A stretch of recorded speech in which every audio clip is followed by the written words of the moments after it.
വധശ്രമത്തിന് ശേഷം നിയുക്ത US president Donald Trump സുരക്ഷിതനല്ലെന്ന് റഷ്യൻ പ്രസിഡന്റ് വ്ളാഡിമിർ പുടിൻ അറിയിക്കുകയുണ്ടായി. ട്രംപ് വളരെ ശ്രദ്ധിക്കണമെന്നും പുടിൻ പറഞ്ഞു. ജൂലൈയിൽ പെൻസിൽവാനിയയിൽ വെച്ചാണ് ട്രംപിന് നേരെ വധശ്രമം ഉണ്ടായിരുന്നത്. തോക്കുപയോഗിച്ച് അദ്ദേഹത്തിന്റെ ചെവിയിൽ കൂടി വെടിയുണ്ട പാറിയതെല്ലാം വളരെയധികം ശ്രദ്ധ നേടിയിരുന്നു. ട്രംപ് പരിചയസമ്പന്നനും ബുദ്ധിമാനുമായ രാഷ്ട്രീയക്കാരനാണ്. എന്നാൽ വധശ്രമത്തിന് ശേഷം അദ്ദേഹം സുരക്ഷിതനാണെന്ന് ഞാൻ വിശ്വസിക്കുന്നില്ല. ട്രംപ് വളരെ ശ്രദ്ധാലുവായിരിക്കണം എന്ന് പുടിൻ പറയുകയുണ്ടായി. അമേരിക്കൻ തെരഞ്ഞെടുപ്പ് പ്രചരണത്തിന്റെ വഴിത്തിരിവുകൾ എന്നെ ഞെട്ടിക്കുകയും ചെയ്തു. പ്രചരണ വേളയിൽ ട്രംപിന്റെ കുടുംബത്തെയും കുട്ടികളെയും രാഷ്ട്രീയ എതിരാളികൾ എങ്ങനെ വിമർശിച്ചുവെന്ന് എന്നെ കൂടുതൽ ഞെട്ടിക്കുകയും ചെയ്തു. റഷ്യയിൽ കൊള്ളക്കാർ പോലും അത്തരം ഭീതികൾ അവലംബിക്കാറില്ല എന്ന് വ്ളാഡിമിർ പുടിൻ കൂട്ടിച്ചേർക്കുകയും ചെയ്തു.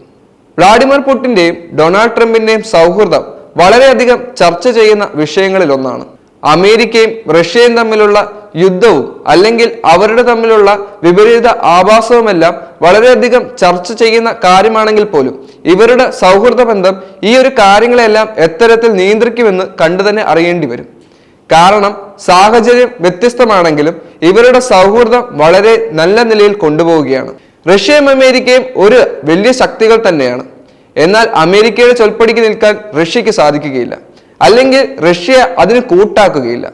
അത്തരത്തിൽ റഷ്യൻ ഭരണകൂടവും അമേരിക്കൻ ഭരണകൂടവും നേർക്കുനേർ പൊരുതുമ്പോൾ ഈ ഭരണകൂടത്തിന്റെ തലപ്പത്ത് നിൽക്കുന്ന ഡൊണാൾഡ് ട്രംപും വ്ളാഡിമിർ പുടിനും സൗഹൃദം നിലനിർത്തുകയാണ്. ഈ ഒരു സൗഹൃദം രണ്ട് രാജ്യങ്ങളെ തമ്മിൽ ബന്ധിപ്പിക്കുന്നതിന് വേണ്ടി അല്ല. ഈ വ്യക്തികളുടെ സൗഹൃദം വ്യക്തിപരമായി തന്നെ നിലനിൽക്കുകയാണെന്നാണ് തോന്നുന്നത്. കാരണം ഈ വ്യക്തി സൗഹൃദം രാജ്യങ്ങളുടെ നിലനിൽപ്പിനെ എങ്ങനെ ബാധിക്കുമെന്ന് കണ്ടു തന്നെ അറിയണം. കാരണം രണ്ട് രാജ്യങ്ങളും ഇപ്പോഴും നേർക്കുനേർ യുദ്ധത്തിന് വേണ്ടി തയ്യാറാവുകയാണെന്നാണ് റിപ്പോർട്ടുകൾ സൂചിപ്പിക്കുന്നത്. കാരണം കഴിഞ്ഞ ദിവസങ്ങളിൽ അമേരിക്ക തന്റെ രഹസ്യാന്വേഷണ ഏജൻസിയിൽ നിന്നും റഷ്യയുടെ നീക്കങ്ങൾ മനസ്സിലാക്കാനും അതിനുവേണ്ടി ഒരു ചാരസംഘടന രൂപീകരിക്കാനുമുള്ള തന്ത്രങ്ങളൊക്കെ പയറ്റിയിരുന്നു.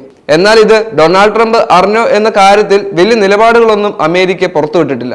എന്നാൽ പോലും ആ ഒരു ന്യൂസ് പരക്കുമ്പോൾ പോലും ഡൊണാൾഡ് ട്രംപും വ്ളാഡിമിർ പുടിനും ഇപ്പോഴും സൗഹൃദം അവലംബിക്കുകയാണ്. എന്തൊക്കെയാണെങ്കിലും രണ്ടുപേരുടെയും കാര്യങ്ങൾ ഇല്ലേ രണ്ട് രാജ്യങ്ങളുടെയും നീക്കങ്ങൾ ഇനി കണ്ടു തന്നെ അറിയണം.